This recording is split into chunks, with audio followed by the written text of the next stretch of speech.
You bring your phone everywhere. Work, school, the movies.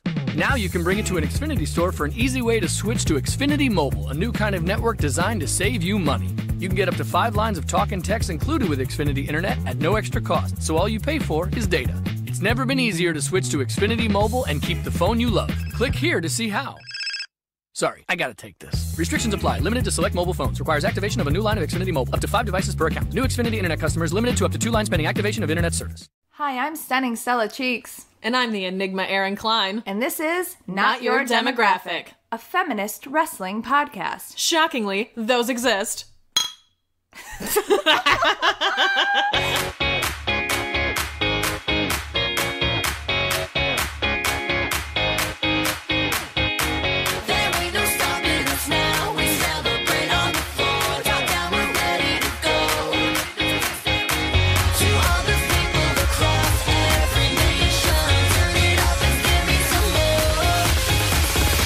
Hello, Demis. Welcome to the newly named WrestleMania Not Your Demographic podcast. That was a good one. I was not expecting that. As you can tell, we're doing a Google Hangout. Sadly, Erin doesn't feel very well, but we put our personal health at risk for the enjoyment of you Demis. So Erin is still going to do it. We're just doing it over the interwebs. Sorry if I'm a little low energy. I have a migraine. I am sitting in a very dark room right now trying not to look at light. So I'm trying. I'm here, but I'm trying. It's helpful that you're staring at a computer screen full of light, I'm sure. Oh, I've turned the brightness down to almost nothing, and it's literally just a black screen with your Google picture in it.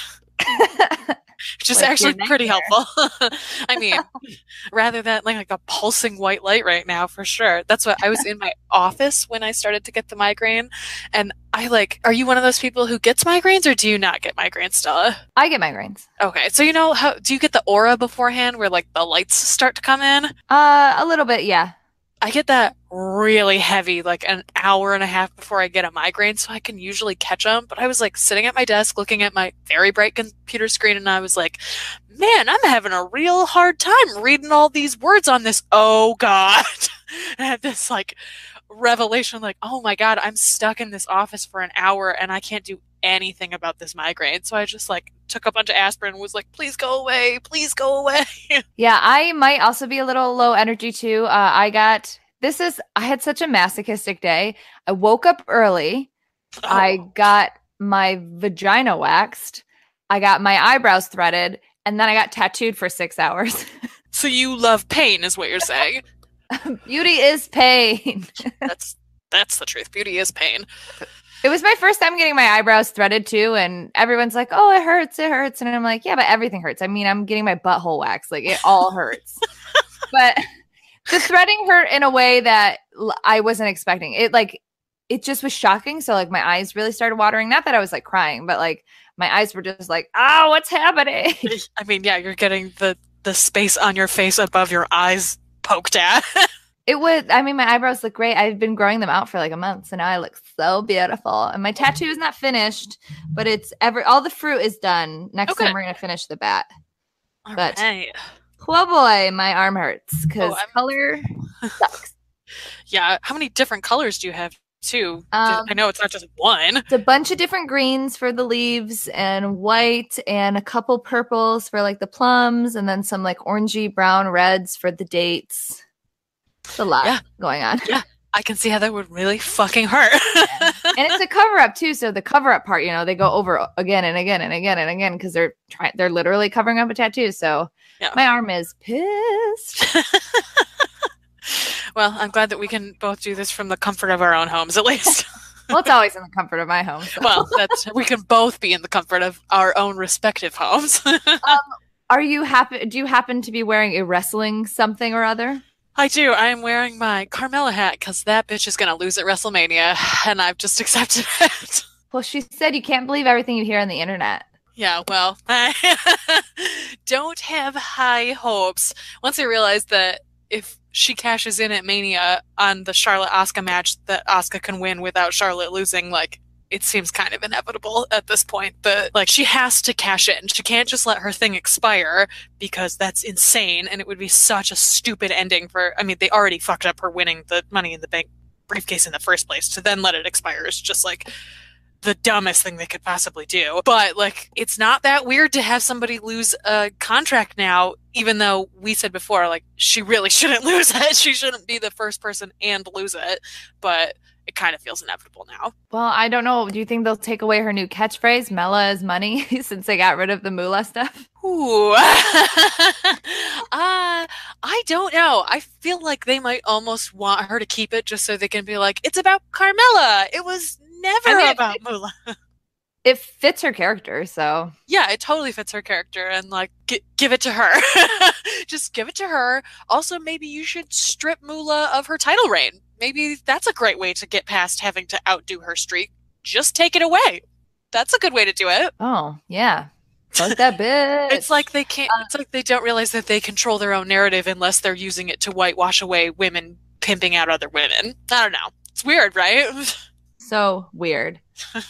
I am wearing my brand new bar shirt, but it's not their new bar shirt. They came out with a new one, which I don't know if I like better, but I was like, I already bought a bar shirt, and I cleaned out my closet this week, and I got a fucking cool with the wrestling shirts, because it's like, if I took all my wrestling shirts out, I would have no clothes. Like, right? I gotta cool it. I totally understand. We're far enough yet close enough to our honeymoon that I have to like start thinking about what I want to wear on the honeymoon so that it doesn't get like stuck in the laundry cycle. So I like kind of have to be a little more cognizant about what I'm wearing. And I was thinking about it, and I was like, I'm literally just going to bring a bunch of fucking wrestling shirts with me. I don't even know why I'm pretending like I'm not. I'm definitely going to do that because it's such a huge part of my wardrobe. Yeah, I really like this shirt though, and I wanted to get one of him and Cesaro before Sheamus has to retire. So right, exactly. Also, Wakanda Forever. Also, Wakanda Forever. That was really funny. It was really funny. Before we get started today, we have a really cool interview with the promoter and booker and producer and, I don't know, the everything of Kaiju Attack Wrestling. DDS, he, like we said a couple weeks ago, we went there for my birthday, and I had such a good time, and they're a new local promotion, and they were really inclusive and are doing interesting stuff, not just like indie wrestling. It was more of a theater wrestling experience, and it was really cool. So I wanted to have him on, and we chatted a little bit with him about the origins and the inclusivity and like what his goals are, and then he also talks about the upcoming show. So we're gonna tag that in up top, and then when you come back, we'll talk about, I don't know, Erin, what do we usually talk about? News. There'll be probably a news noise. And then after that, we'll probably talk about, listen, ding dong, everyone knows what we're going to talk about after this interview. Okay, so we'll see you on the other side.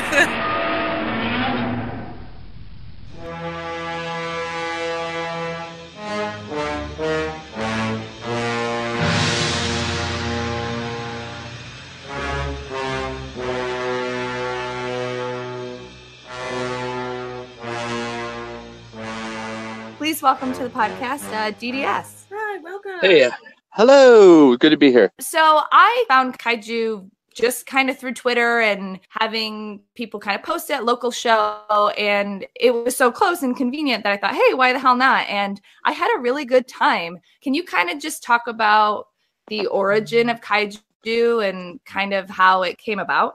I used to run an old company about just over 10 years ago called Midwestern States Pro Wrestling. And I got out of the wrestling business completely in 2007. And Mike Matthews dragged me back in about 4 years ago. And over the last couple of years, I was just kind of like, there's something missing. Like, there's just missed opportunities. There's just dumb booking. There's just promoters like just don't know what they're doing, basically. And I'm not going to point anybody out. I just saw there's people weren't doing enough to promote their product. So when I left Underground back in, this would have been February or March, I was kind of like, I think I'm going to start running my own stuff because I think it's time. And I kind of wanted to do something totally different than nobody else is doing in the scene, like especially in this area. So I started like looking out for venues I could run, and then I started looking for like weird venues, and one of the venues I found was Wire over in Berwyn. That's where we ended up having our first show. But I wanted something different. I wanted more interaction with the crowd. Our first few shows are at Wire. Like at Wire, we don't have any seating, except for like one little section. There's seating on one side, but we don't have seating around the ring. So people are actually standing around the ring. So it gets more involvement into each match because people aren't just sitting there bored. And then we found Den, which is another weird venue. And as the company's gone on, like, I always wanted it to be like more progressive. I wanted to, give women a chance if they were wrestling, a guy. They have an equal chance to win a match against a guy. I wanted to be weird, over the top. We didn't plan on doing the monsters, actually. That didn't come about until about December. I had a lot of people ask about the monsters if we would ever do a match like that, and I was like, you know what, let's do one. And it ended up being a big hit. So we've done the monsters now 2 shows in a row, and they're going to be back every month. So we just wanted something different, and then we started adding the bands in, and it just kind of has grown. And we've been drawing well the last few shows, but the company itself has just kind of evolved and it's only a 7-month period or whatever, but it's really changed from where we started to where we are now. You named it Kaiju Attack Wrestling before having monster battles? Yep, absolutely. I'm a huge nerd when it comes to kaiju. Huge Pacific Rim fan, been a Godzilla fan since I was a kid. So I wanted something different. I wanted a totally different name. I didn't want to go with Championship Wrestling based out of wherever. I didn't want to do that. I wanted to do a different weird name. So Kaiju Attack was what we went with. And of course, right away, people were like, you're ripping off Kaiju Big Battle. I was like, well, we're not doing the monsters. And we weren't going to do the monsters at all. And people still say that. They're like, oh, you're ripping them off. I'm like, we do one monster match a show and it's 5 minutes long and then it's over. We're not ripping them off or anything like that. It just gives something different. They don't do 99% of the stuff we do, they don't do, and vice versa. So it's 2 different products, and it's totally different. But yeah, we weren't planning on monsters from the get-go. And that's like saying too that if 2 companies have like wrestling in the title, that means they're the same thing. Like that's not the same. Like yeah. AIW and AAW are different companies, even though they have like similar things too. Right. And I know they're not supremely happy with us because we named our company Kaiju, but I mean, yeah. I don't know what to tell them.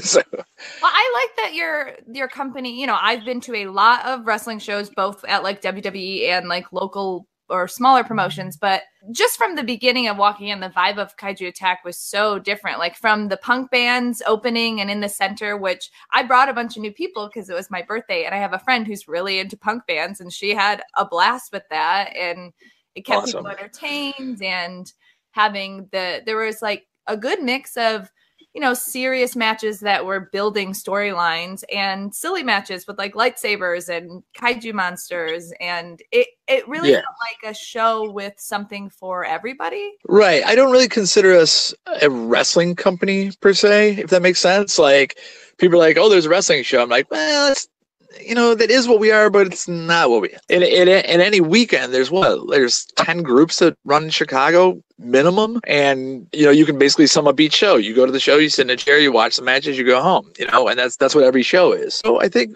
variety show is probably more apt to what we're doing than an actual, wrestling show. Yeah, it's heavy on wrestling, but it's got music, it's got the monsters, it has comedy. Like it's just a bunch of weird things all going on at the same time. I think it being in a theater space when you guys were at the Den Theater too really helped to add to the feel of it being a show, a theatrical experience that just happens to have wrestling in it, which was really cool. Yeah, I love that venue. Like both our venues are just really cool and interesting. Wire is, it's a straight on music venue. And it's not like in the round seating like it is then. It's just, it's a straight back like you were seeing at a concert. It's the same thing. You're sitting watching a wrestling ring, and you can get up right against the ring and pound on the mat and everything like that. So they're both really unique environments for wrestling, and something that really nobody else is doing. Which that was my whole thing. I didn't want to be like everybody else. I wanted to do something different, because why start another company and just do, why be another freelance? Why be another Zalo? Why, or all the other groups that are out there? I didn't want to do any of that stuff because why would those people come to my shows? Especially when, God, our roster's so old. But, our guys are all talented, but, it's we have a lot of older guys on our show that are really good, but it's not, you can go see younger guys and do that if you wanted to. So we wanted to offer something different, weird. Along that same lines, you're saying that a lot of your roster is older, but you also talked about how you wanted to make an environment where the women can compete in the same place. So going forward, do you have any goals goals for like inclusion or how you're going to build your roster, or do you have specifics for the kind of people you want to be adding onto your roster and onto your shows later? Well, I mean, we're definitely going to see like going forward, like the guy side of my roster is pretty set for now. I've got a nice, like, I have my base guys who I've been working with, forever, the guys that I really trust. That's the one thing about all the guys I book. I generally have to know you. I have to have wrestled with you, or there has to be a really good vouching process, because I try not to just book guys based on a whim. There was a lot of people on your show that I had either never seen or never heard of, and now I have a whole new set that I'm interested in watching. So it's another draw, being like, I can really only see a couple of these guys at this place, and I want to go to that place to see these people. Right, and that was the whole point. Like, and guys like, and people like, because a lot of wrestling fans are young. They don't remember that Eric Priest was working, dark matches for WWF back in the day. That Chandler McClure worked dark matches for WWF. That Justin Cage has worked for TNA, Impact. Mike Matthews is going to work for Impact. Like all these guys have done these things through their career, but it's been a while. And I think especially in the area, it seems like memories are really short. So people are like, oh yeah, like that happened like 10 years ago. I'm like, well, come look at Eric Priest. That dude's 43 and he's in better shape than 99% of the guys in the area. He's got a lot of good dance moves too. Yeah, he does. He works on his Magic Mike stuff, but I mean, it's offering guys that, like, you can't see them everywhere else, because they're not guys that are going to go out and work every weekend. I mean, and a lot of times, like, I've had guys from like freelance contact me. They're like, hey, do you have any openings? I'm like, I don't really. And it's no offense to them, because I think they're good wrestlers, but I'm like, if I'm going to start booking everybody that's at freelance, why are people from freelance going to come and see me? You know what I mean? Like, so it's offering a different roster and being different, because there's a lot of the rosters look exactly the same. Homogenation across the board. Everybody's, books the same 5-6 guys. Marche Rocket's awesome, but he's working everywhere in Chicago. So, he doesn't fit into my group, because I don't book necessarily, hey, you're the top guy in the area. I don't book based on that. I book on, you're a good wrestler.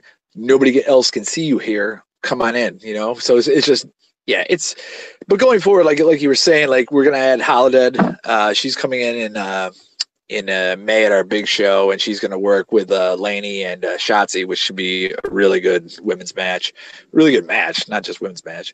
But going forward, like we're looking at other women from the area. We want to try to definitely bring in different women, because a lot of the draw is good women wrestling, and I have no problem, paying them what they ask for, because they're going to draw, and I want to try to bring in women from different areas where, they're not getting the exposure out here. If there's girls that come in and they're on every Rise and every Shimmer show, they're great, and I'll still use them, but I want to try to find those little gems that not everybody's seeing everywhere.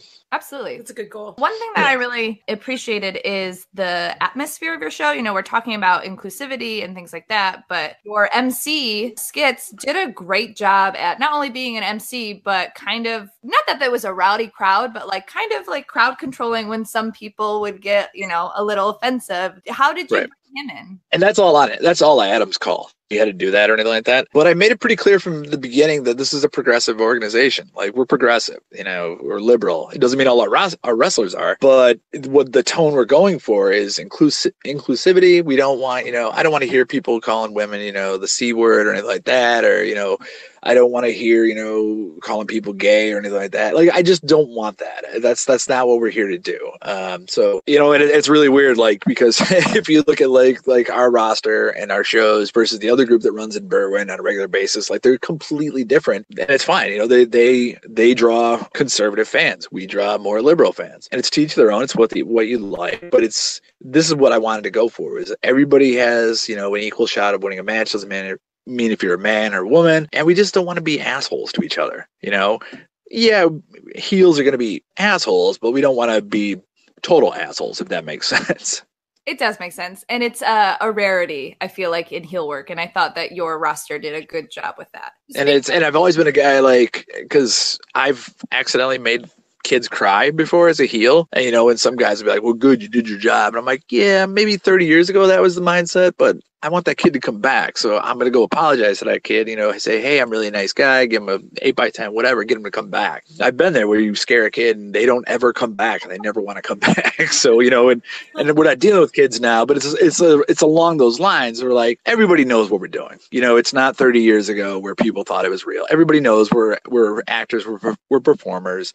I'm not real big on kayfabe. You know, I don't care if our babies in our heels, you know, are kind of seen with each other. That doesn't really bother me anymore. It's just a different time, and it's kind of allowing each wrestler to grow, allowing people to meet, you know, the wrestlers, heel or female, realize they're playing a role and get to know them, and you'll come back and see them. If you want to see me get beat up because I'm a heel, but you also know I'm a decent guy, and I'm not gonna, you know, so you want to come see me either way. So speaking about the future of Kaiju, you guys have a big show coming up on March 31st. Do you want to talk a little bit about that? I absolutely would. We have March 31st, and you'll have to excuse me because I'm so tired because my newborn just came in last week. So I keep forgetting what show I'm on, and I actually this time I started putting out the matches, and I realized I hadn't booked everybody, or I had booked people, but forgot to put them in matches. I'm like way off right now, but we're doing the Haters Ball is the name of the show, and it's at Wire in Berwyn. Tickets are on sale now. We are encouraging people, like, you don't have to do it, but we are encouraging people to dress up as a player hater from the Chappelle show, because that's the kind of vibe we're doing. That's the theme of our show. So we're hoping it's going to be ridiculous. I've already talked to some of the band members that are playing that show, and they're dressing up as haters and everything like that. We're hoping to get some wrestler participation, but we definitely want fans, you know, come in and, you know, do your hater thing and be, you know, and just be ridiculous. But we're going forward, and we didn't really get a chance to launch it before the Star Wars show, but getting more fan participation. Like, hey, it's a Star Wars show, dress up, you know, bring Star Wars gear. Hey, it's a player hater show, do that.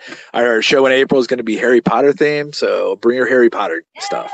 So get my wand ready, and that'll be back at the Den again in April. So so you are gonna go or attempt to go back and forth between Berwyn and the Den?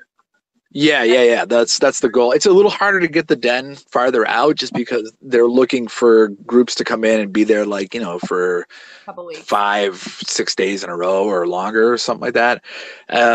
Which, you know, we're only doing one show a month right now. So but they're a good second home for us. But we definitely want to come back and do more work with them. Those tickets, actually, that April show will go on sale today or tomorrow. So we'll have those on sale as well. And then our big show is going to be in May, which is going to be earlier start time for the music. We're going to have 5 bands. I can't tell you what the main event is, but it's crazy. And it's going to be that's awesome.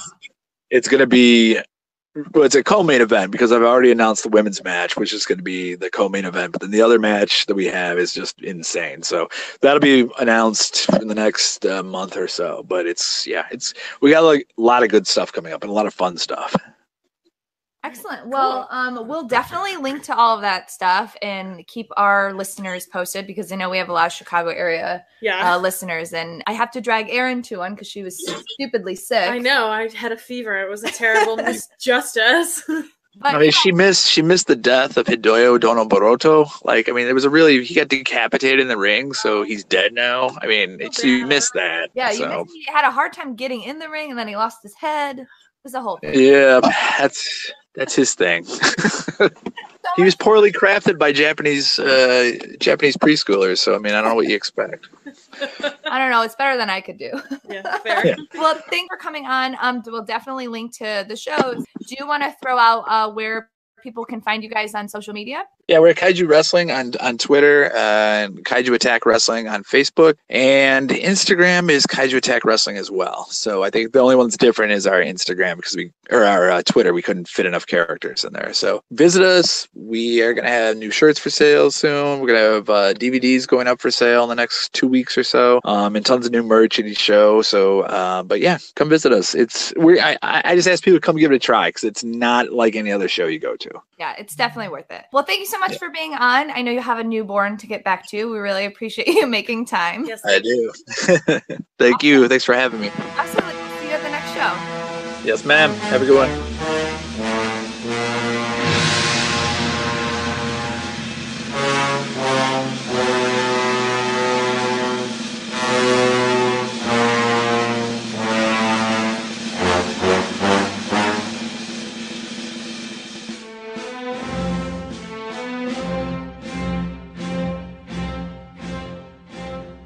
if you're in the Chicagoland area, we hope that you enjoyed that interview and that you check them out. Their next show is on March 31st. It should be really, really fun. The Haters Ball. Dress up. All right. Now's the time. The WWE is dumb.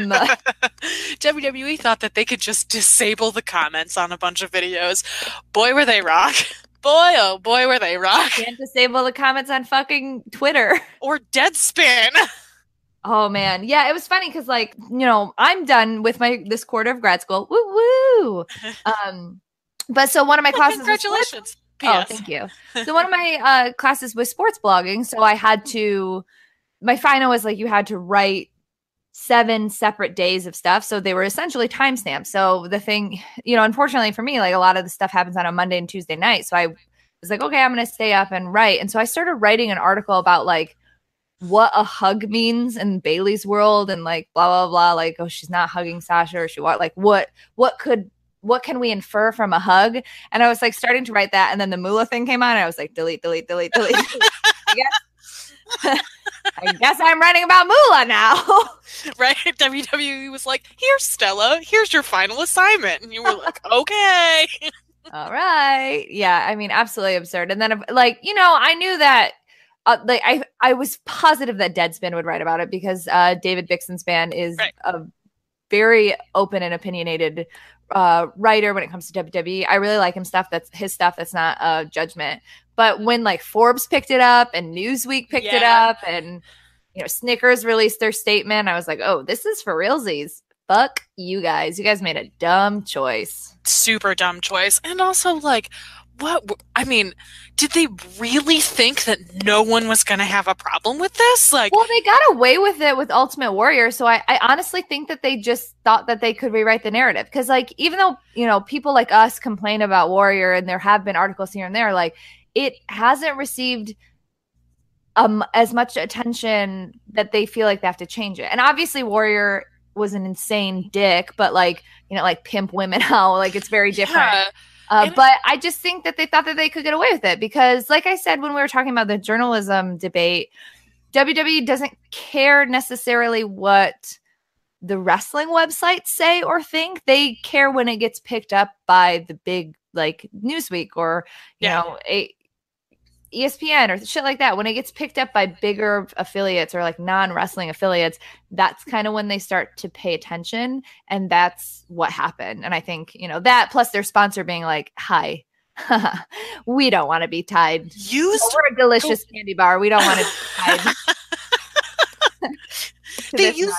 They used the word unacceptable in their statement. Like, that's not small potatoes. That's not a soft statement from a sponsor. That's a, like, oh fuck, that's a world ending, we gotta fix this shit statement. Like, unacceptable is a strong word to use in like a branded PR statement. It's like, yeah, they knew right away. And also, you know what, this is really heartening in some ways because, like, I know there's a bunch of people who are like, it's only because of the sponsors that they did this. No fucking kidding. That's how everything works in entertainment. But the sponsors took notice because it was such a shit show. If it wasn't a shit show, the sponsors wouldn't have taken notice. Exactly. And so I think it's this is a good sign for people who want to make good and positive change within WWE because now we know the real trick is not to even talk to WWE about this shit. It's immediately to go to their sponsors and be like, hi, did you know that you as a child's candy company are now paired with a pimper of women? How do you feel about that? Like, that gets results in a way that going to WWE does not anymore. And especially with Stephanie trying to pretend like, we listened to you, universe. Like, bitch, you disabled the comments first. We all saw it. Like, I have her tweet pulled up. It says, thank you, WWE Universe, for using your voice. What remains most important is that the at WrestleMania Women's Battle Royale will be a historic match and is part of WWE's unwavering commitment to our women's division. Hashtag women's evolution. Hashtag change the name. Oh my God. It's so, you know what would have been a great commitment to women? To name it after a different woman. Pick anyone else. Literally anyone else. Yeah. it's just like there's this huge list of women that they could have picked. Like we talked about this before. Like it could have been Sherry Martel, it could have been the Miss Elizabeth, it could have been the Joni China Lar. Like it's just. It could have been the Wendy Richter. Like, it's just bananas. And I know that the reason is because they had a fucking Moolah trophy made and now they can't use it. So they have to not name it something else until they can have the time to make a trophy made. But at the same time, like, who cares? Just take the top off the trophy. Who gives a fuck? Like, just give it a better name. Change the name. Don't change it to generic, there is no women's history in wrestling tournament. Like, that's what it says. It says Moolah is our only history, and if we don't use her, there's no one. Like, that's also a lie, and it's really insulting. Yeah, I mean, it's all a mess, but I'm glad we don't have to talk about it anymore. Yeah, me too. And like, genuinely glad that they changed it. And fast, fucking super fast. Yeah. Like they doubled down on Tuesday on SmackDown by being like, we're Double not down gonna listen. Hard. Yeah, doubled down super hard, and like made all their fucking superstars tweet about it, which watching all of them just scrub that shit as fast as they could was really satisfying. Also, fucking, I did not know that Sasha didn't say anything. Didn't even do the Naomi. I didn't realize it because we said Naomi. She just retweeted. She said, "I'm not gonna say anything, but if you're gonna make me tweet, I'm gonna retweet it. But I'm not gonna like suck Moolah's dick." And we were like, "That's pretty ballsy. Good for you, Naomi." But I didn't know Sasha didn't tweet at all. Yeah, didn't say anything about it. Like, girl, good for you. Good for you.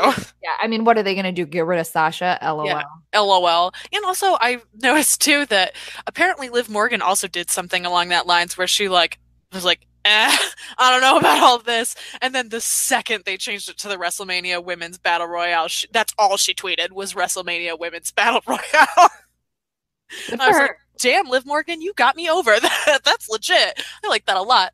Also, Becky Lynch scrubbed all of her stuff the day after. Didn't even wait for WWE to change the name. Just scrubbed her shit. Was like, and gave like a really like banal statement to somebody. They were like, "What do you think about the women's? Why do you think they chose Moolah?" And she was like, "She had a long reign in WWE."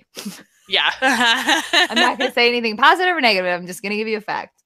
Kyle he's a writer at Cage Side. He had a really good point when he tweeted, for the second year in a row, fans have affected a change to a women's match at WrestleMania. Because last year, remember, they were going to put they were going to put the SmackDown Women's Championship on the pre-show, and we all flipped our brains because, like, obviously, like, we talk about this all the time, but the pre-show is not part of WrestleMania. It's not. We were talking about it when we were recording our WrestleMania Every Mania Ever for Patreon. Like, when they start doing kickoff shows, do we watch them or not? And, we decided that we're going to watch the Mania and have that experience. And then if there's a pre-show, we'll watch those matches after, so it doesn't affect how we view the Mania. But, like, those, frankly, don't count. Yeah, they don't count. They're not included in any of the royalty DVDs. Like, they literally don't count. You don't get compensated the same way if you're not on the main show, and then you don't get the royalties from those DVDs. So, like, it's a significant pay cut to be on there.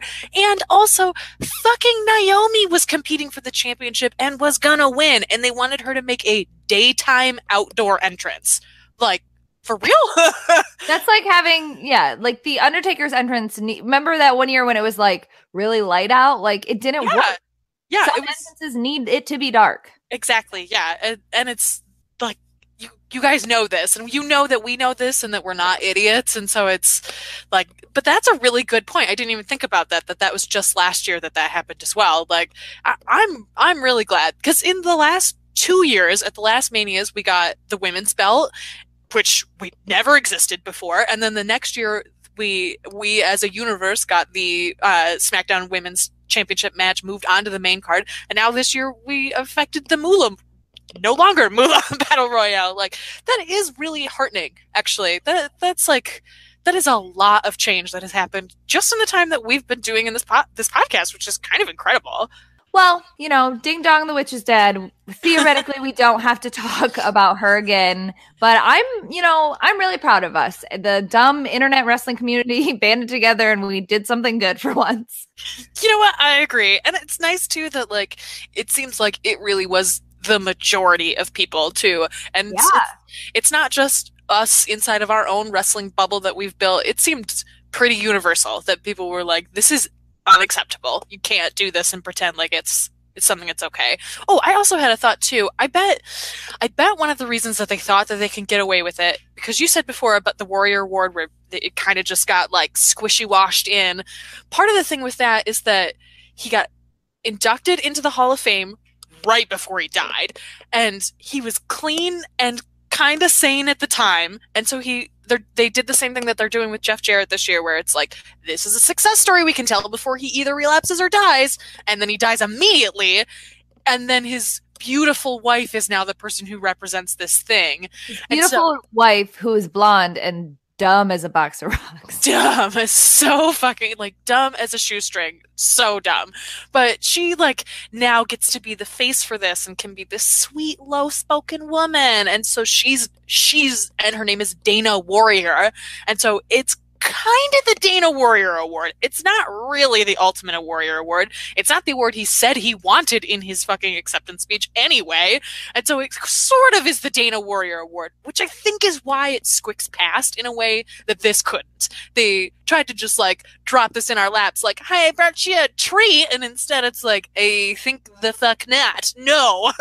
So it's, I think that that's the big difference too, and that they were just too dumb to realize that that's what was happening. I mean, we're dumb, but are we that dumb? Come on, WWE. They hope so. They really, truly hope so. They hope that we're forgetting that for the first 6 months of, or I guess the last 6 months, because Mania is in April, the last 6 months of 2017, they told us that The Undertaker had been retired by Roman Reigns, which no longer exists in their history. So they think we're that dumb. So maybe they do think That's we're true. this dumb. Well, Roman retired Undertaker. He didn't retire Biker Taker. I hope to God he comes out as Biker Taker. I want them to do that whole thing and all the smoke comes up and then he doesn't come out and then they're like, boom, lights come up, then it's Biker Taker, and then Kid Rock is there. I feel like that's the appropriate way to do that. For sure. I mean, you can't have John Cena, you can't have Roman Reigns retire The Undertaker, have John Cena call him out by calling him old, which is like, oh my God. Yeah, he is old. Let him die in peace. This decrepit old man sit by himself. Right. But then also be inducting Kid Rock, the singer of Biker Taker song. If they don't have Biker Taker come out, I'm going to freak out. They're not gonna. They want to trade on the Undertaker music coming out. Love Biker Taker. You're right. I know that they do. And also, like, you're right. Kid Rock is going to fucking be there also. It just would seem like a huge misstep if they didn't. I've never in my life advocated for Kid Rock to do more of anything. But you know what? I would accept this as more of him on WrestleMania. It makes more sense.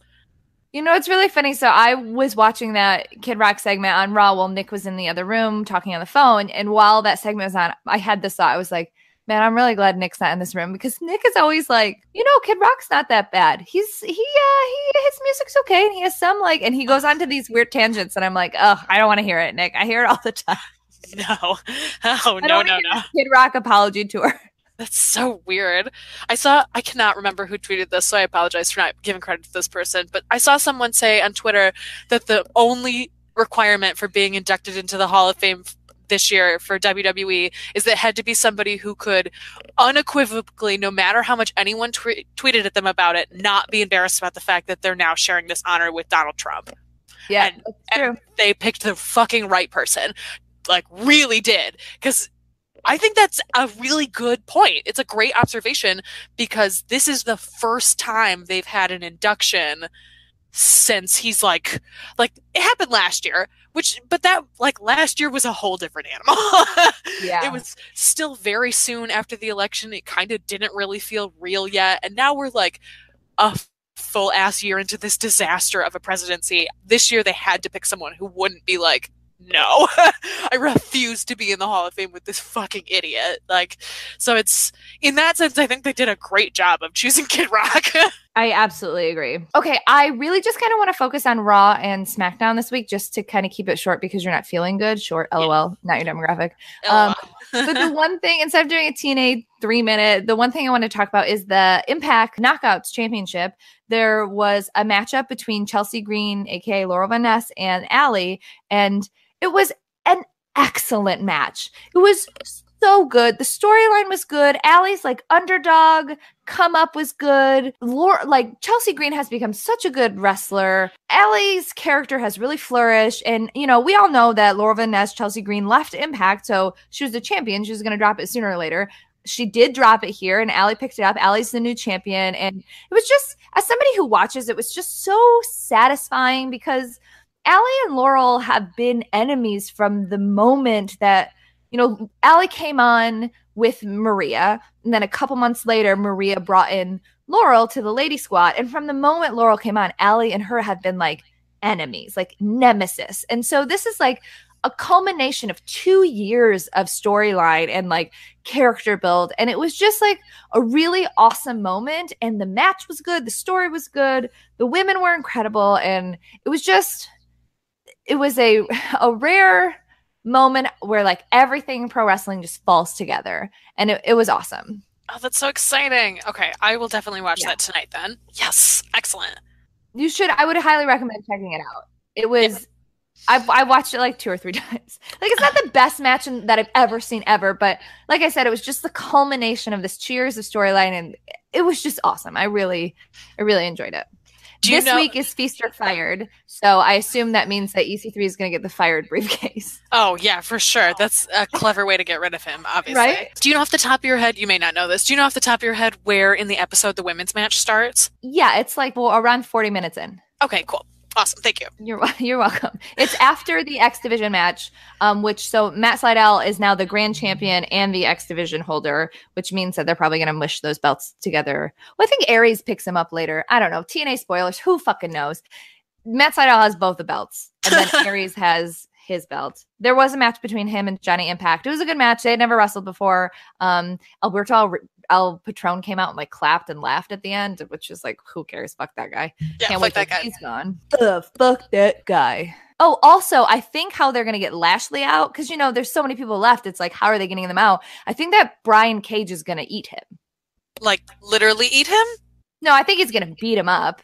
But like, you know, Lashley was supposed to have a partner or something, and the OVE was like beating him down. I think it was supposed to be Lashley and Eddie Edwards, but Eddie Edwards obviously had his face broken. So Cage came out and helped Lashley, but then at the end when Lashley tried to like shake his hand, Cage was like, chump. And like Cage is big enough and they're building him a way that he could take out Walking Armageddon, Bobby Lashley. Yeah, that makes a lot of sense. Because you said he was going to eat him, I immediately thought Lucha Underground style, because Cage is also on that show, and I was just like, how is that going to work? I don't understand.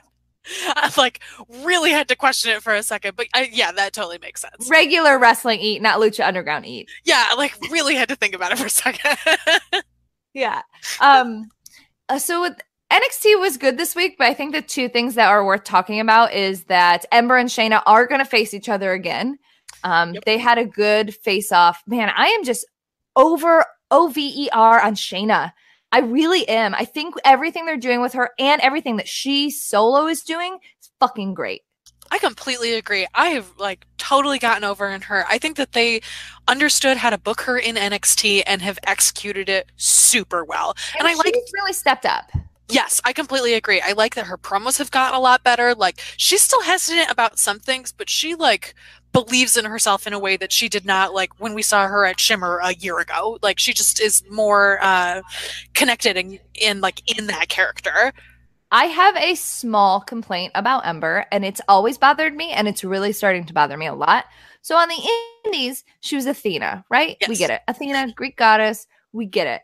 On NXT, she's not. She's Ember Mood. She's supposed to be this like wolf creature or something, but she always wears the like gladiator gear, and it doesn't work. You are not the only person who has said that to me. Devin also pointed that out to me and was like, I don't understand why she wears this. Like, yeah, totally. Like, I like it and I like the way that it looks, but it doesn't make sense on her. And it's weird too, because I feel like, not Shayna, the other MMA, Sonya. Sonya. She's got a gladiator look and it works for her because she's supposed to be like this fighter, capital F. But Ember is supposed to be this almost like ethereal creature. And they've backed away from the wolf stuff a lot, which I get. Maybe that's why they're like, just go back to gladiator. And I think even one of the one of the commentators said something like that on commentary about like Grecian or gladiator or gods or some god of war or something. They said something that I was like, oh, so you're trying to sell the costume? Like, but it just doesn't, she just needs a new gear redesign. She's gone through so many with NXT and she's such a good wrestler and she's getting really good on the mic and, you know, the crowd loves her, but like her look and her character design, like none of it makes sense, from the purple and blue hair down to the gold and red gladiator shit. Like, it doesn't make any sense. I totally agree. I really like Ember, but there is a disconnect and it's like hard to get invested in her character, and it's because she has no character. She isn't really anyone. Like, we don't really know anything about her. We don't know anything about why she does anything that she does, like, and her look doesn't give us a clear narrative about who she is. It's just everything's kind of jumbled, and she just needs more cohesion. And I like her a lot, and she's a great wrestler. But you're right; there's just something about her look that does not work. Yeah, it's just started to really bother me lately. I really like that we got Dakota Kai, and she got a little comeuppance on Shayna. I thought that was nice. Yeah, I agree. I really like Dakota Kai. She's fun. She's a really good baby face. Like, they desperately need baby faces, period. Everywhere. Not just women. Every promotion ever needs baby faces. Absolutely. And she's just really good at it. And like, her look is so fun. And she's so, like, I love the way that she does her hair. Like, she's just very appealing. And you're right. It was nice to see her, like, get hers a little bit. Obviously, we have to talk about 205 Live, but I did want to mention that I love that.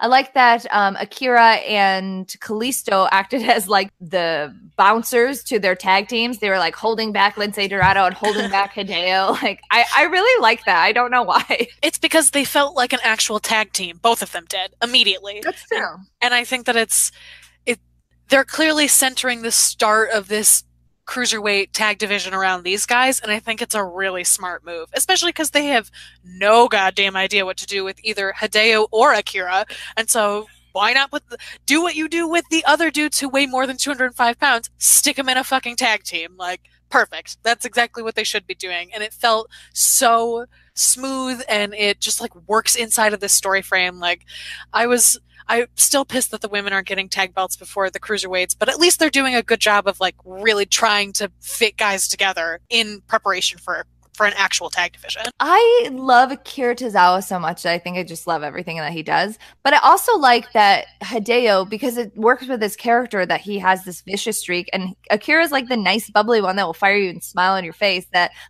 balances out really well. I also like Hideo's like new finisher. Maybe I liked how he did he pulled the guy back almost into a dragon sleeper, but then like kneed him, and it was like it was like kind of a submission but kind of a GTS. It was like, I'm good if you're not gonna let me do the GTS, and I don't want to do the Rings of Saturn because like that was very much Neville's move for a while here. Yeah. Like, I'm gonna kind of just make up my own nonsense, and I liked it. Yeah, I agree. At first it was like, was that intentional? I don't understand. And I rewound it and I watched it again and was like, oh yeah, they're both prepared for him to do this move this way. And so it didn't feel like it was an actual accident. I think you're right. I think it is some kind of like new together finisher. Also, I wonder if maybe now we can look out for someone else doing the Rings of Saturn. I feel like that might be more and more likely as we get closer and closer to WrestleMania. Like, Neville still works there. He is not released from his contract and might come back. Like, yeah. Braun and Neville. Oh my God. I would die. Hey, I know that they won't do it, but like, I would be all in for it. And I know most of the internet that we talk to at least would be in for it. I also feel like if he really refuses to come back as a cruiserweight, and God knows I understand why, he would totally, because he was just absolutely disrespected. Yeah, 1000%. Like, I can totally understand why he'd be like, let these guys do it now, and don't ever put me back in this division. Like, bring him back as fucking Braun's partner. They would be a hilarious, like, tiny tag team for a second. Yeah, I think it would be great. Anyways, the thing that we really have to talk about 205 Live is that bomb-ass match between Cedric and Roddy, and the fact that Cedric Alexander gets to go to WrestleMania. I know. I definitely cried. I did too. It's so funny. So I was watching it today when I was getting tattooed, because, I have to be there for a long time. And I was like, do you mind if I watch something? Like, I need to watch it for this thing I do. And she was like, no, not at all. Dasha was like, hey, how do you feel? And he started to tear up. And I was like, Cedric. I know. Oh my God. How far we've come, Cedric, from us just talking about your butt in like bingo halls. I know. You go to WrestleMania. Oh my God. I know. There was a moment where it was right after he won, before he gave his teary speech, which was beautiful, where I realized like it could be Drew Gulak, because they like to tell a very clear face and heel story with these kind of matches. And so I feel like Drew could totally win and go to WrestleMania. And I just started like sobbing. I was thinking about watching the two of them wrestle in Logan Square Auditorium like 2 years ago. Right. It was just like really overwhelming, and I was like, oh, I totally understand why. Like, I didn't experience Daniel Bryan. I came in right at the end as he got hurt, and I never got to really see him as an indie wrestler until I already knew who he was. But this is the first time I've really been like, oh, I get it. I totally understand how he got so over with so many people. Like, I just feel so connected to Cedric and Drew after having seen them in a fucking bingo hall. Like, it's just like amazing to watch them do so well. It's so exciting. And Ali too. I mean, that's absolutely true for Ali too. Duh, he's from fucking Chicago. I know. I was just gonna say, do you not have that same? Because like, I feel like we're in a win-win situation all around. Oh, we 1000% are. But it's like, it's Madrubu. Of course, I'm gonna immediately go to that with Drew. Like, and also like, I'm so happy that he's doing so well. But honestly, I really hope that what happens is there's some kind of shenanigans during the Drew and Ali match, that they have some banger ass match, and then they get like a double DQ, and all three of them go to WrestleMania. I think that might be wishful thinking. I don't know, man. Last year they had a singles match that they put on the pre-show, and now both of those dudes are gone. And also they like all three of these guys, and they could put. And they haven't had a triple threat match for the cruiserweight title, and it's another way to make it seem more legitimate that three people want it. Like, honestly, the fact that it's only ever been singles matches for it is kind of weird. They've never done that, so I don't think that WrestleMania is an unheard of place for them to try something like that as well, knowing that all three of them can really fucking perform. Yeah, I guess that's a good point, and everyone would be like all in for it too. Oh, 1000%. Yeah. Huh. I didn't think about it that way, because I was just like, either way, we're good. But yeah, you're totally right. I mean, any three of those outcomes, Mustafa Ali going by himself, Drew Gulak going by himself, or both of them going together, and all of them, whatever, winding up versus Cedric at WrestleMania, like, okay, awesome. I will take any of these. So are you buying Vince McMahon and Roman have disagreements storyline? No, I mean, this is obviously a work. I think that they're making the best of a bad situation in a way that is kind of unexpected for WWE. Yeah, I actually don't. I know everyone was like, oh, LOL, they're just trying to bring back Steve Austin versus Vince, blah, blah, blah. But I think this actually kind of works. And like, Brock sucks. And even if like they're letting Roman say that Brock sucks, like, I'm glad that they're letting Roman say that Brock sucks, because Brock sucks. Yeah, and also like, even if Roman is doing the same kind of thing, it's still true. Vince McMahon is still an old asshole. Like, it was true when Austin said it, and that's why that storyline works, and it's true now even more so. Like, and I feel like if they do this with Vince and they make it versus him and he winds up fighting the Authority, LOL, in the same way that Seth already did, but whatever, Roman could actually permanently, quote unquote, in kayfabe, get rid of Vince. Like, if he's really leaving to do XFL stuff, and the company is like really transferring into the hands of Triple H as like the leader and like total endpoint of authority, that's a pretty great way to get Roman over. That's something that they would be unwilling to do with literally anyone else, but maybe are willing to do it with Roman and Vince, that we finally get to say goodbye to Vince in storyline and forever because of Roman. Like, yeah, that would work. I would get over on that. I totally would. Like, this is the most I've ever liked Roman as a character, because it feels genuine. Like, because you're right, Brock sucks, and it sucks to have Brock be fucking off with the title, and all we ever get is Paul yelling about how Brock wants to fuck the title or fucking whatever. Like, it's just, they've wanted Roman to be the voice of the people for so long, and this is a legit reason to put him as the voice of the people, and I'm enjoying it. I like it a lot. I'm in on it. Yeah, I liked it a lot more, even though it was kind of spoon-fed to me. I still liked it. Yeah, I agree. It's like they've embraced the idea of like, oh, you'll actually like this. We don't have to like shove it down your throat. We just have to like feed it to you slowly, and you'll actually eat it on purpose. Like it's nice that they've like figured that out. Last week you had different feelings than I did about Sasha and Bailey. What are your feelings this week? I don't know. I like it. I like the story that they're telling. I think the reason that I felt so frustrated before was that we were just waiting to be on the other side of Fastlane, and I was just annoyed at like, okay, now we already got the turn sort of at Elimination Chamber, and now we're just like putzing along until we're on the other side of Fastlane, and now we're on the other side of Fastlane, and it feels like we're actually building up to a match, which I like a lot. Do you think they're going to have a match, Bailey and Sasha, at WrestleMania? Or do you think I do. They won't? You do? Okay. Yeah, I totally do. I think that they're going to try to fit. I think they're going to do like we've seen in watching our Every Mania Ever series on our Patreon. LOL, donate to our Patreon. That they're going to go back to having more shorter matches. It kind of feels like they have enough stuff to fit into this big ass 6-hour block that they block for themselves. They may put them on the pre-show, but they're still going to have a banger match, and I will enjoy it. And like, yeah, they should be on the main card. Duh, it's fucking long as hell. But I feel like Kevin and Sami might wind up on the pre-show too.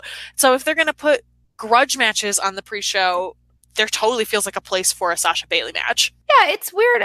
I usually would be up at arms, but if Sasha and Bailey ended up on the pre-show and both the championship matches were not, I think that I would be annoyed, but also kind of okay with it. Yeah, and also if they're going to do the Andre the Giant Battle Royale, the LOL WrestleMania Women's Battle Royale, a grudge match from SmackDown between two men, and a grudge match from Raw between two women, that feels okay to me, actually. I'm not upset about that. Again, both of those singles matches deserve to be on the main card so they can get paid for them in the same manner. But as a pre-show, that's actually a pretty solid pre-show.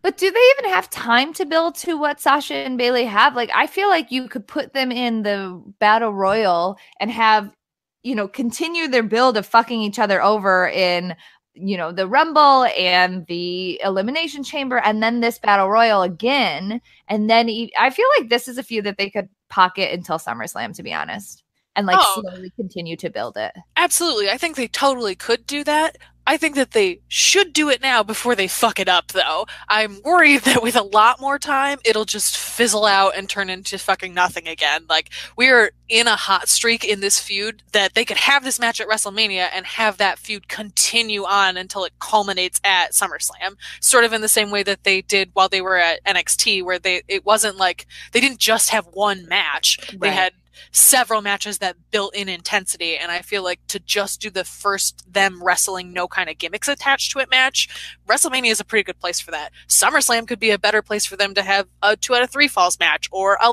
ladder match or fucking any other crazy bullshit that they wanted to do with the two of them. Like, Charlotte's gone and now it's Sasha and Bailey, and like, let the two of them wrestle. They're clearly very good at it. Yeah. Did you think for a moment during Miz TV that they were going to add a bunch of people? No, I was pretty confident that it was just going to remain. I got nervous for a second. I think they understand that they have like lightning in a bottle with the three of them. For sure. I absolutely agree. I had a moment where I was like, shit, because I obviously didn't know what was going to happen with Braun, that I was like, oh shit. Yeah. But yeah. Speaking of Braun, so it was supposed to be the Bar versus Miztourage, but then because the Bar has been such dicks lately, the entire tag came out and was like, "Oh, you don't think there's any competition?" And so then at the end of the show, they had the tag team battle royal, which I don't think I personally ever, or can't remember ever seeing a tag team battle royal. I kind of liked it. I think they've had them. Didn't they have one on SmackDown to determine a number one contender, like within the last year? I think they may have. That was when that's all they did. I mean, SmackDown's a little different because obviously their format is different, and also they like focused really heavily on their tag down. But for Raw and in like as the A show like scene, I can't remember the last time they had a battle royal with the tag teams because there fucking aren't very many. Yeah, you're right about the tag team. I guess I just didn't remember it because SmackDown and Raw are different shows, obviously. But yeah. I love that I mean, if you had written down Braun coming out and doing what he did on paper and showed it to me, I would have rolled my eyes until I died. But it actually, because of the performer that Braun is and how everybody sold it and how the bar sold it on the outside, like, oh shit, what's happening? How commentary sold it, like, it really works. And whether or not Braun even gets a partner, I think it will still work. If he does get a partner, I think it will be really dependent on who his partner is. Like, if you just give him Gold Dust, it's not going to work. But if you bring like Neville in, it will totally work. I don't know. I think it's just, I'm giving WWE credit. Like, I think it's a very creative storyline. They've been doing really cool shit with Braun.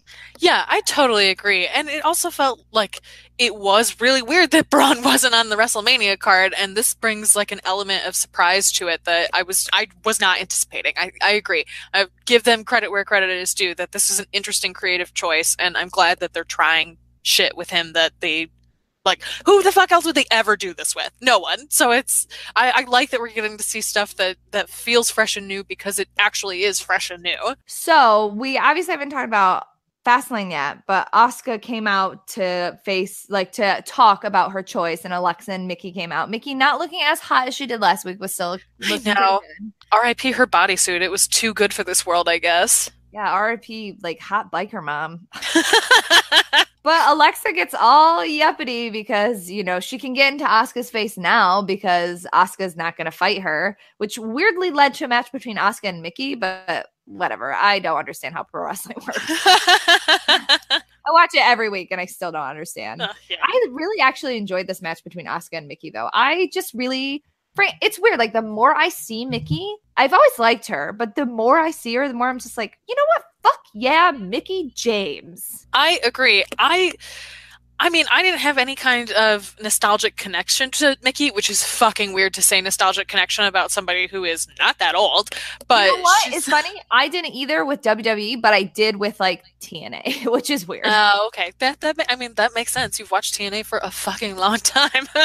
But it's like, she has really grown on me in a lot of ways. And also, like, I'm not gonna lie, it does help that she doesn't have those dumb pants on anymore. Like, I know that's a really weird, superficial thing to say, but it's kind of like we were talking about Ember's gear, where it's like, those pants are so weird and don't fit with the character that you're playing that I just feel completely disconnected from it. And like, her gear has just stepped the fuck up lately. And I'm like, you're a great wrestler, you're a great personality, and now your gear matches what a badass you are. And it's like, I'm in. I totally dialed in on it. But of course, this leads, Asuka wins, obviously, duh. But, you know, there was a moment earlier where Alexa tried to call Nia out and Nia didn't come. And, you know, Nia and Alexa have this backstage segment where Alexa makes sure that Nia is in her corner for next week. And Nia looks kind of sad, but it's like, yeah, I love you too. Like, it's fine. She's clearly still being hard on herself and blah, blah, blah. Nia has a squash match, you know. Nice squash matches. That's what it is. But then because TV magic, Alexa and Mickie James are talking shit about Nia, but Nia can see it because the camera and the microphone are on because Charlie was supposed to interview them. So it's really Charlie's fault.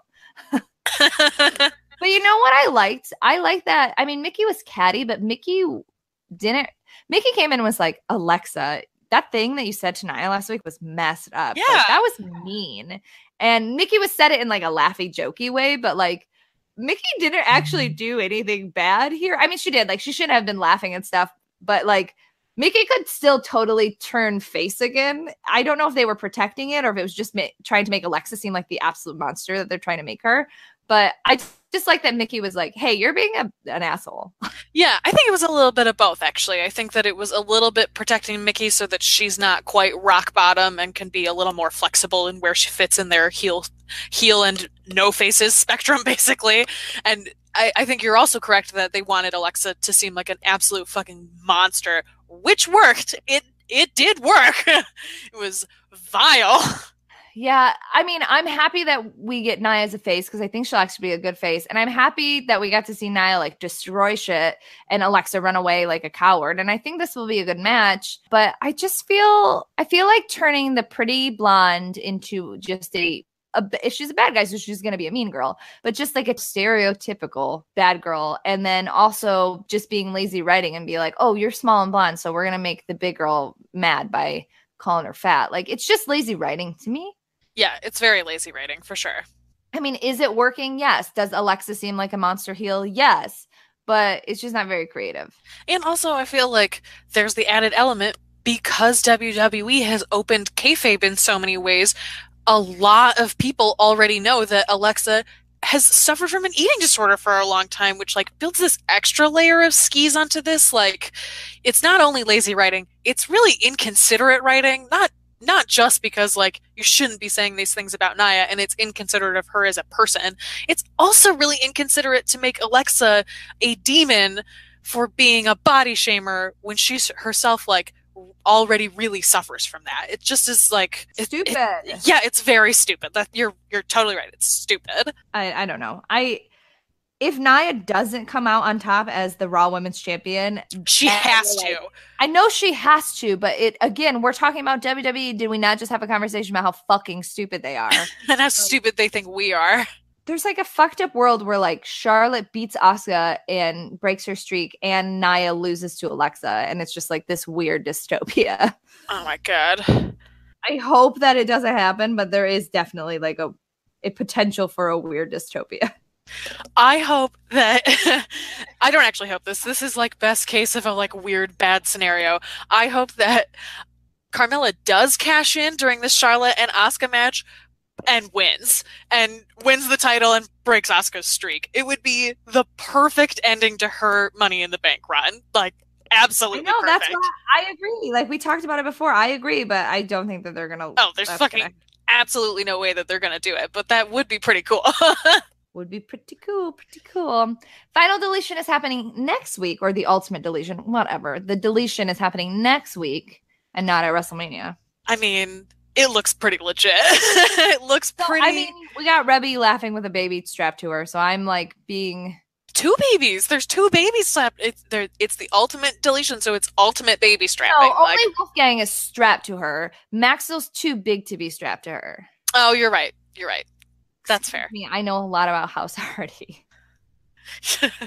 That's true. Jeff got a DWI this week, and I liked how all of the Hardy gang, like Matt and Rebby, like I feel like in the past they would have not said anything because WWE is such monsters, and either they have power now or they don't give a fuck, which I think it's kind of both, but probably more that they don't give a fuck. But they like spoke out in support of him, and they didn't let it just get like swept under the rug. They were like, "This is our brother, and we love him." And so, like, he's probably in the final deletion or the ultimate deletion. They might cut him out, but he's probably in it. Oh yeah, for sure. Although Rebby did make a statement that like if they removed him from the universe, that the universe would still work, and she's right. And they did that. He was out of the universe while he was injured for a really long time. So it's not that like they don't want him there, but it is possible to do it without him. Well, yeah, the universe started because he was injured. Like right. That's how it started. Yeah, exactly. It'll be interesting. I will save my feelings until I actually see it. Yeah, I just have a feeling that Bray Wyatt's gonna ruin it. Yeah, I was just gonna say I know that the Hardy stuff I will enjoy it the same as I enjoyed the other deletion stuff because they were good in all of it. Like all of them made it work, and they have been consistently good inside of the broken and deletion universe. And so I'm worried that Bray's gonna be bad. He was, I don't know, like he was the better part of that stupid House of Horrors match. Well, that's because Randy Orton sucks. Full stop. Exactly, but that's the thing is like he had to make it work. He had to make it work for him and like be on it in Randy Orton's terrible universe. And the fact that he could make that match was bad, but it was bad in a way that I enjoyed, in the same way that I enjoyed the original final deletion, where it's like, this is so fucking ridiculous. I cannot believe that they actually committed to this in a way that they didn't before. And like, they ruined it by having him get in the car and then come back and whatever. It didn't matter. But it like, I don't know, maybe Matt will push him to a place outside of a WWE ring where Bray will actually excel. Like, it is very different than a normal wrestling match. And like, Bray did the best with it when they tried to rip it off with the New Day that he possibly could. Like, I don't know. I have higher hopes for this than I know. Bray's gonna fucking lose. I'm 100% prepared for that. But I don't know. I feel like he might be okay. He might do all right at this. I hope so. I also really hope so. Yeah. Ugh.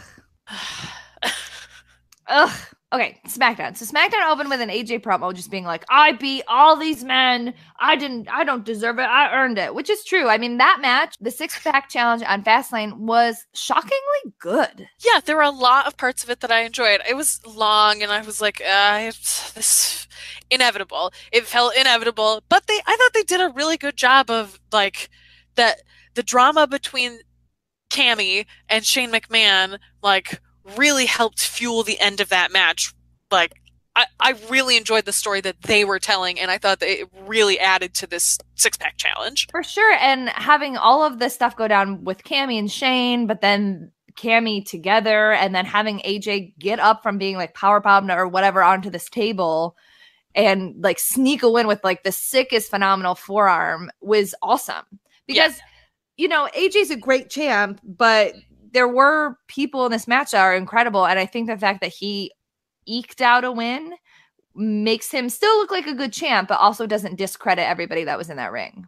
Yeah, that's a really good point. So, I don't know. I did think it was weird that, okay, so Rusev lost to Nakamura.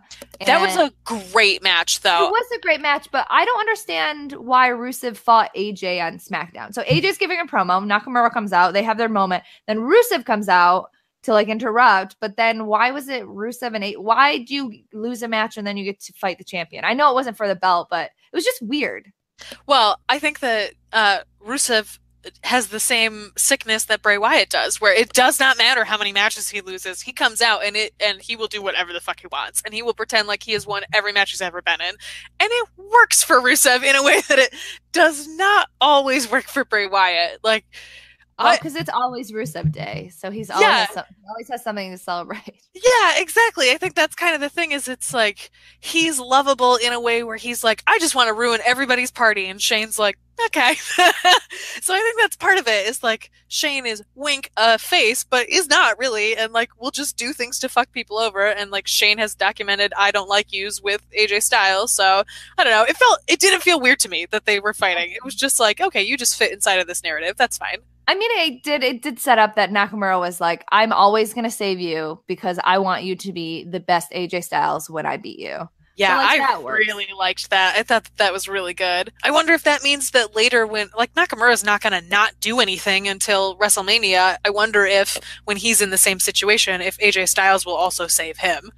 Yeah, maybe. I just did like that AJ was like, I don't need your help. And Nakamura was like, I don't care. I'm essentially your bodyguard until WrestleMania. I know. I loved it.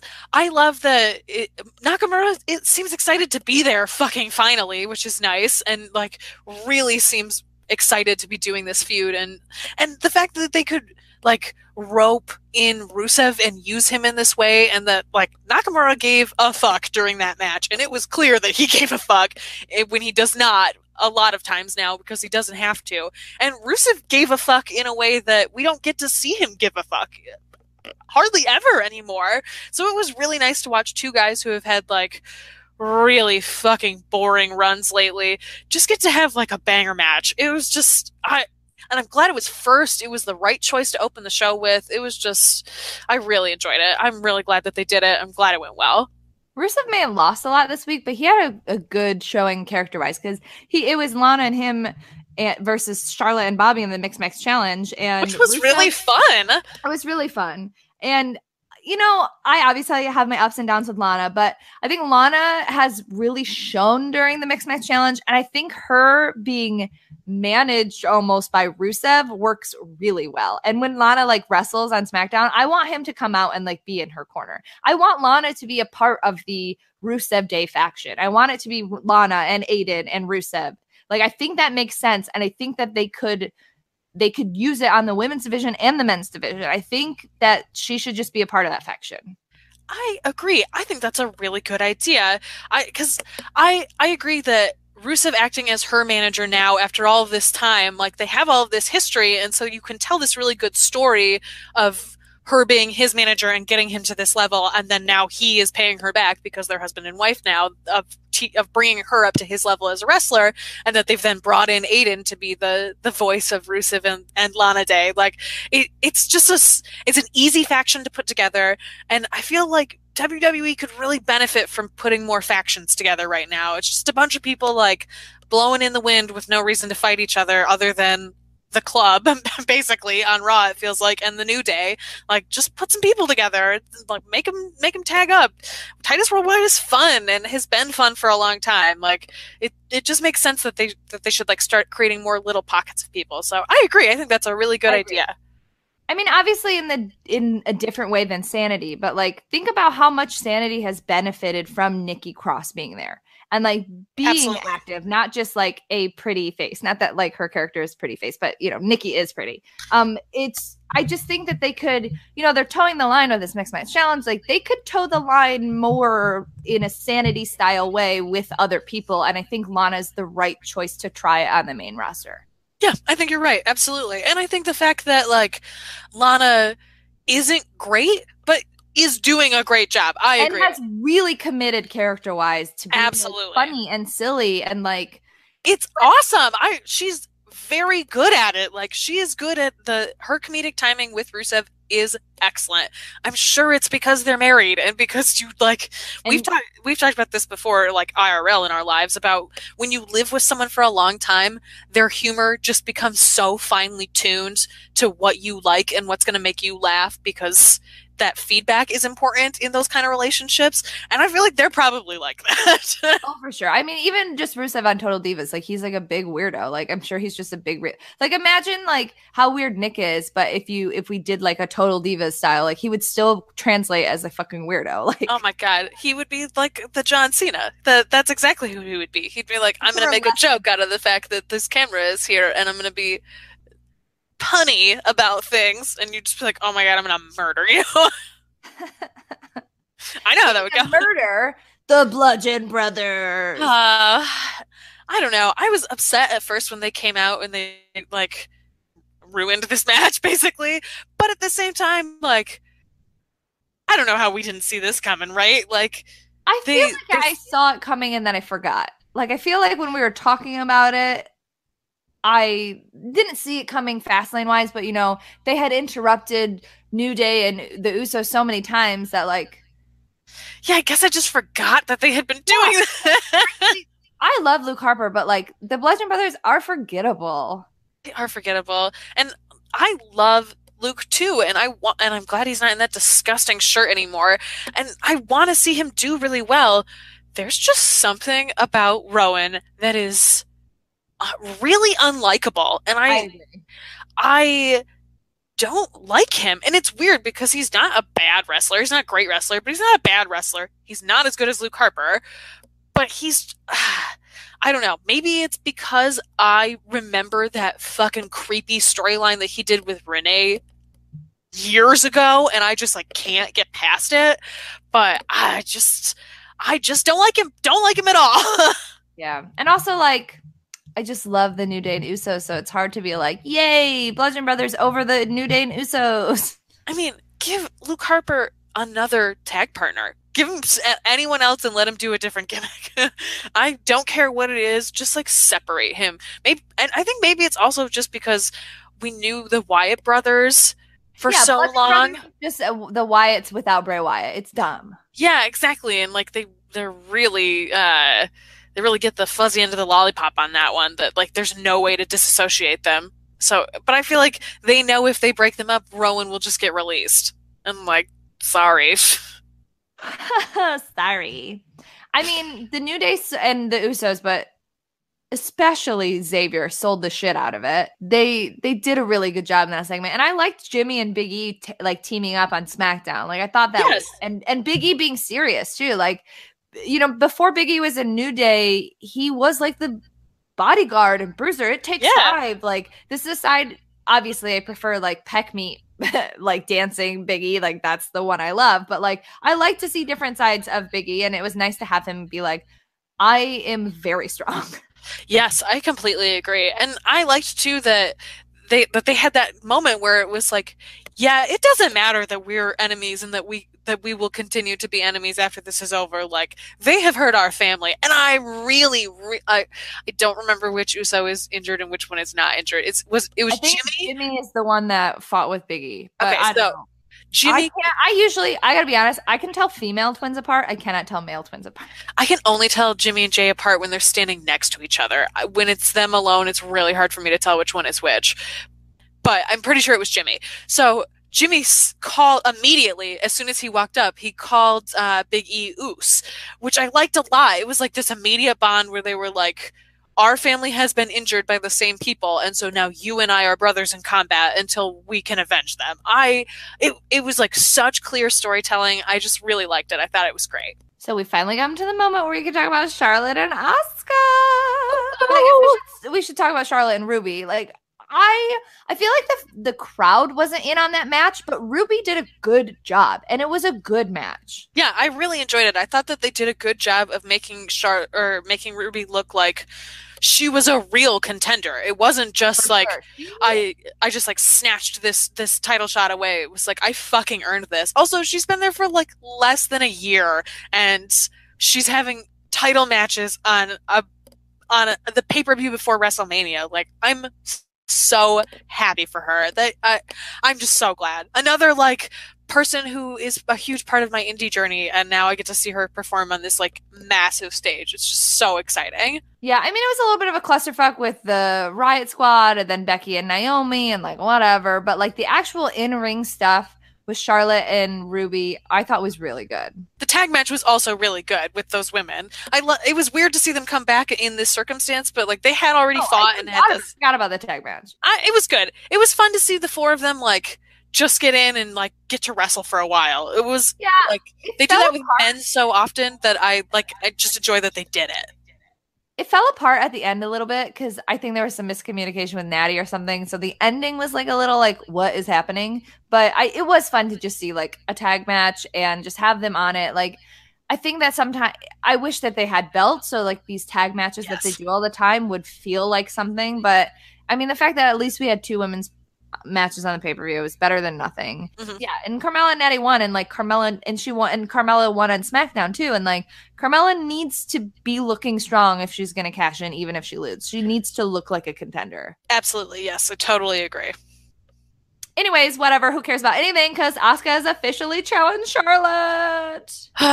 Yes, I was so excited. I was watching it with my friend Andrew, and he watches enough that when I came over to his house for dinner a couple of nights ago, I was wearing my Naomi shirt, the Feel the Glow one, and he recognized it without seeing her name on the back. And I was like, oh, okay, so you're like a step above casual now, where you can like recognize wrestling merch without a person's name on it. All right. Andrew came over and we're watching, and we get to the end of this match, and we're talking about how Ruby did a great job, and I got out, I bet Asuka will challenge her for the title next. And then literally Asuka's music hit. And I was like, yes!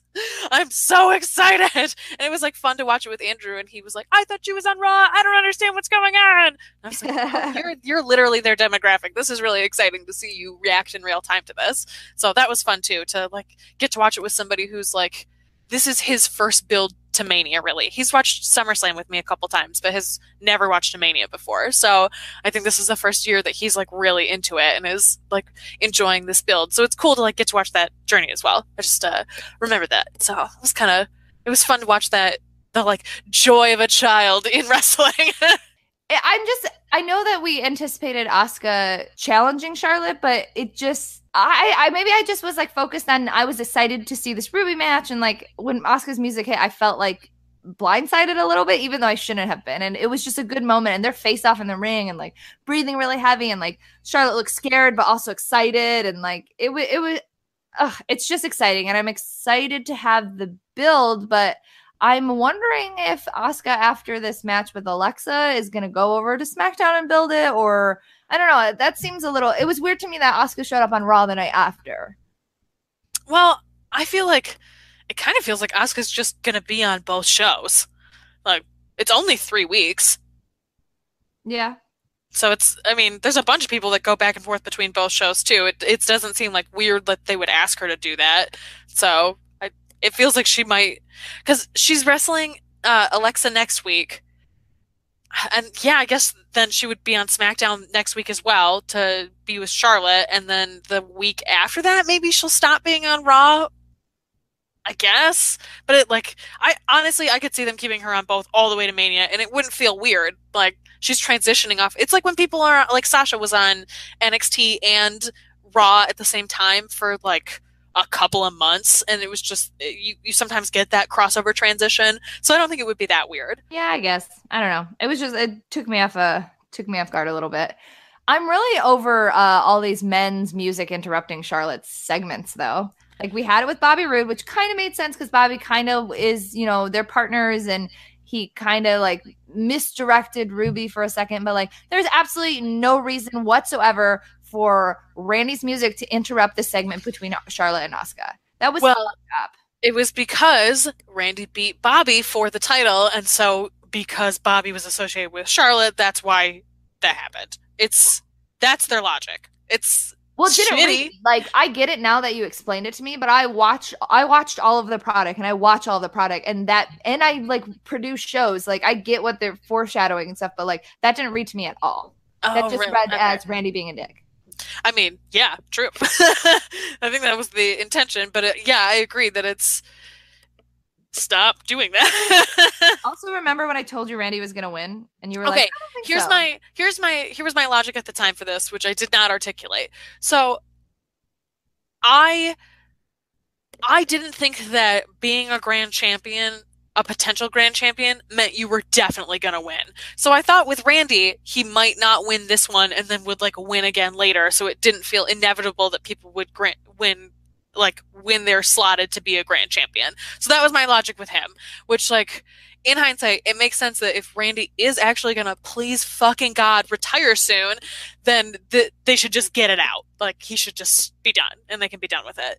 But it also feels weird because Seth is up to be a grand champion at WrestleMania, so is it inevitable that he's gonna win the belt as well? Because now it's, like, a thing that people inevitably become grand champions when they try. So, like, they did it with Jericho, and then they did it with Roman, and then did it with Dean, and then did it with Roman, and then they did it with Miz and with now Randy Orton. Like, it's just weird. Yeah, I don't want to talk about this. Randy Orton has a belt. Who cares? It's going to be Randy versus Jinder and Bobby at WrestleMania. Who cares? I don't care at all. I only like Bobby Roode now when he's with Charlotte because I think they're funny together, and I like that she teaches him how to woo. I'm really over people trying to put them together as a couple because Charlotte herself did it, and I'm not a fan of that. And I don't like, we don't need Charlotte and Bobby as a couple. Like, Alexa and Braun works because it's like funny, and like the people who are married work, but like we don't need every, exactly. Charlotte and Bobby can just be like, we like robes.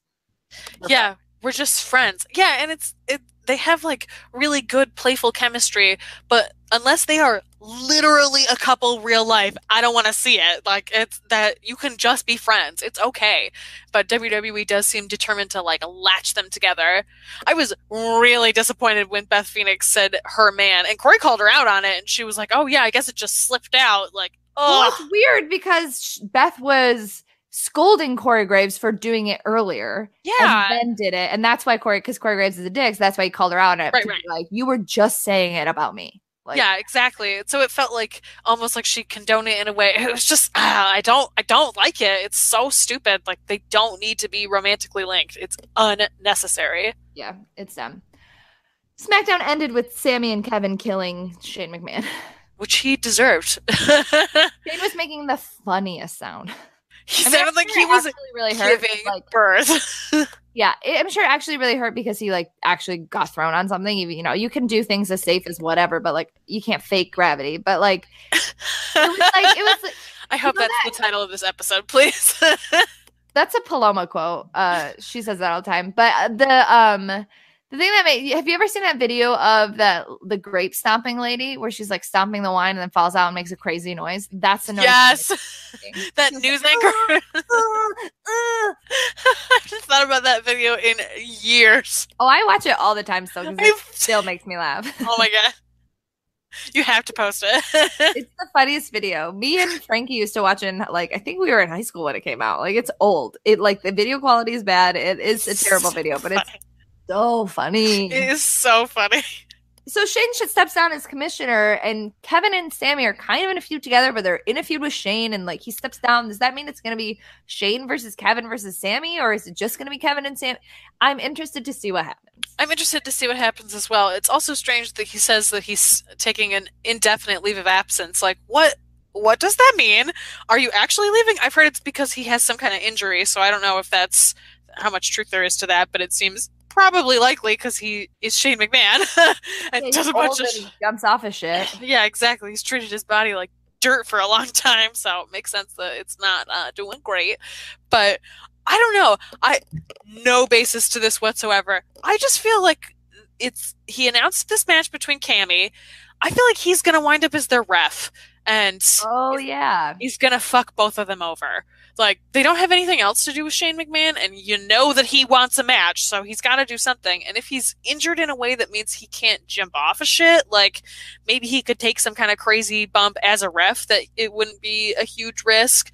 Like, there's not a cell for him to jump off of, so maybe they can do something with him as a ref that can work. Like, there's always ref shenanigans at some point, so it feels like they could do that with him. But if that's the case, then that means that they're definitely going to be on the main card. Like, they're not going to put Shane McMahon on the show. There's fucking no way. So if that's the case, I guess that's good. In that case, I want Shane to be involved, because that means they're guaranteed to be main card, and I want that for both of those guys. But it does, like, what else is Shane gonna, Shane's gonna be involved. Stephanie has a fucking match. For sure. I have no idea. They can't not have Sammy and Kevin and Shane on WrestleMania. Like, something has to happen. Any other thoughts about wrestling this week? I mean, we're on the road to WrestleMania. Things are fine. Things are going well. I'm invested in some of the matches already, which is nice. Yeah, I mean, we didn't talk about how Ronda wasn't there, but apparently she was having like a health screening at WWE, so she was technically at work. So I'm not mad at her. I mean, I don't. I just think like that's a WWE's fault, not her fault. They made her go sign up for health testing, but then they also promoted her at being in the show. Like, that's not really her fault. Like, yeah, I agree. We can be mad at her about a lot of things, but that's not her fault. Also, I will say she did have a clever I mean, again, she's a trash human being, and I will always clarify with that. But she did have a really good quote earlier this week where someone asked her how likely it was that she would go back to UFC, and she said it was as likely as her going back to the Olympics for judo. I was like, oh, respect, okay. So literally never. That are legit. Okay, cool. So I did enjoy that. I was like, all right, if you're gonna be a wrestler and you want to commit to this, like, I want you to not be horrible. And if you're willing to really commit and really do it, like, okay, I'll believe you that you're trying. You're still trash garbage, but at least you're trying. It's better than someone who comes in and does piss nothing, like Brock. Like, I'm at this point more excited to see Ronda than to see Brock, which is like, I feel gross saying that, but it's also true. I told you last week I'd rather see Ronda than Brock. I'd rather see Ronda with no training than Brock. I fucking hate Brock Lesnar. He's just the goddamn worst. So we have a question from a listener, Liam Tite. And the question is, do you think that my fellow Aussie Buddy Murphy will be in the cruiserweight division long, or will it be too hard for him to keep the weight off? I mean, he doesn't really have to keep the weight off, right? No, he doesn't really. Cedric Alexander does not weigh 205. Well, they also not weigh 205. I asked the question, and I don't remember who it was that responded to me about this, but someone told me that they did have a segment, it may have been on WWE.com, where they clarified that because Buddy Murphy had to cut weight, he has to weigh in every week, and that's because he had to cut weight that he now has to do that. So, like, there is an explanation for it, and it is different than everybody else, but I think that maybe that does indicate that at some point he's going to weigh out, and he's going to weigh over 205 and be moved out of that division. Like, if they're doing it every week, there's no way they're going to continue doing that forever. So it'll either become a moot point where, again, like Cedric Alexander and Neville, LOL, do not weigh 205 pounds at all. Like, it'll either become it doesn't matter anymore that he's so much bigger, or they'll use it to weigh him out. I thought that's what they were going to do with Cedric. When they introduced him into the CWC, they made a big deal about how he cut all this weight, and then they like never addressed it again. So maybe they're just doing that storyline with Buddy Murphy now. I think he works really well in 205. I don't think that, and they don't have a place for him anywhere else. I think he will be there for a while, and they might just like relegate the weigh-ins to like the YouTube channel or something, or just be like, he made weight. That's all they have to say on commentary. They don't have to actually do a weigh-in. Yeah, that's totally true. Once people have accepted it as part of the kayfabe, you can just like mention it, and people are like, "Oh, they mentioned it." Right. So I think he'll be there for a while, and I want him to be there for a while. I think he'll get more opportunity. You know, the people who complain about 205 Live or have in the past, like, yeah, maybe it wasn't getting the time it deserved or the fan attention it deserves, but at least those people who like to wrestle for the most part, they get time to wrestle and to do stuff that they would not get on the main roster. Absolutely, totally agree. Or not main roster, but you know what I mean, on the other shows. So I hope Buddy Murphy stays on for a while because I think he deserves to get to wrestle. Yeah, I totally agree. And like, he's a good-looking dude who is a good wrestler, and like, they need Australians because they fired the only one on the main roster. So like, bring him on in. I'm into that. I think it's a good thing. Okay, we've got one more question too from Joe_Crack. With many fans desiring the return of the women's tag titles, how would that work with the brand split? They seem to be against floating champions being on both shows. Will joint pay-per-views make that easier though? What do you think? I don't know. I feel like they might just add, I think they might just have two. They might just add a tag belt for each of them because they have a lot of women. They have so many women signed and they have nothing to do with any of them. And so I feel like they'll start grouping people together on NXT but not have like an official tag division there yet for the women, perhaps, unless they decide to add one also. But I don't know. I think he makes an interesting point with the mixed pay-per-views going forward because after WrestleMania, everyone's on both shows. So I like the idea of you only need to have really one division. It's just spread among two shows. Like you can have a pretty deep tag division if it's everybody, but I don't know, maybe because it's the women, they'd be more open to it because it's innovative and they'll make history as the first belt to float between both brands or some bullshit. Like, I don't know. I feel like it is possible that they could float a women's belt, if only also just to make it different from the men's belt, which they like kind of want to do, but it's WWE, so like, God knows they'll just ignore everything. Like, I don't know. I'm not sure, honestly. I have a lot of thoughts about it, and they're just so dumb. I don't know. Well, I think with the pay-per-views coming together for the most part, I think it makes sense to introduce it on a show. Like, introduce it on the show that has the bigger roster, or maybe just say like the Money in the Bank one technically floats. So I think I think you could open it up. It could be like for NXT too. Like any female like tag team can go for the belt if they are, you know, can be present here, there, or whatever. You could do an open challenge for like whoever has the belt has an open challenge, and that open challenge they can come from anywhere. You know, like I think they could really be cool. innovative with it. I don't think they need two belts. I want the women to have two belts because I want them to have all of the things that the men have. That's like my instinct, is that I want that. But I also like the idea of the women having a really innovative division that does something very different. And so I don't know. I think I agree. I think that they don't necessarily need to have two belts. I think that if they're willing to commit to something innovative, which is kind of an ask of WWE, to be honest, that they could do something really cool. I mean, first step, they have to decide to have one. If it's a floating title, they could make it something really interesting and do like a trios, because they love to group three women together. So like, I think there's a lot of potential also, if they're going to be really innovative with it, to be like a floating 3-person thing, so that it's not all the time women's tag matches too. Well, I think that's all that we have for this week. You can find us on the internet. I'm at Stella_Cheeks. I'm at ErnGenC. You can find us at notyourdemographic.wordpress.com, which is now open. I guess we have to figure out what we're going to do with it. Oh, yeah, I guess so. Stella wrote, she mentioned it earlier in the show, but wrote a really good piece about WWE's decision to use Moolah that everybody should read. It was really good. Oh, well, thank you. You can also read my article about Laura Van Ness and Allie and the Impact title if you want to peruse the shit that I've been writing for grad school.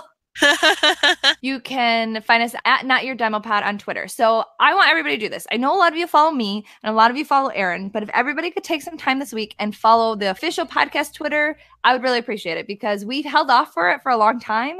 And now I'm like, well, I know we have these listeners, and I just want them to follow the official one now too. So please just do that for my brain, my like selfish, I just want more followers on the podcast.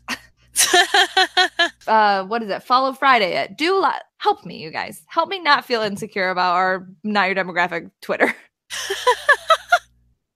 It's true. We did put it off for a super long time too. Right. You can email us at notyourdemo@gmail.com. Find us on iTunes and rate, review, and subscribe, and find us on Cage Side. Look, we did it all. You did it all. That was impressive. We were like, this is it. We're done. Well, it's, normally we can take cues like, I'm going to say this one. And then with the eyes, be like, I can't see you. Because when we do Google Hangouts, we just don't do the video. So our audio is better. Yeah, that's true. I've just been staring at a pulsating picture of you, which is, I'm like making eye contact with it, even though I know you can't see me. It's an old picture too. I know. Mine is like 7 years old. It is so old. I'm bald in that picture. All right. We got 2 words for you. Pre-mode. All right. Bye. All right. Bye.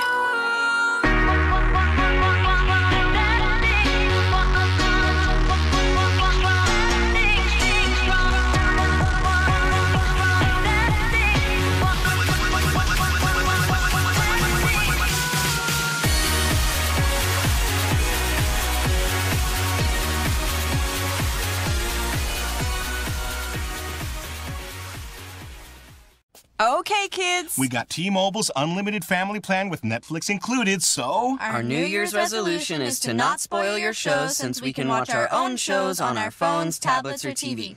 Good.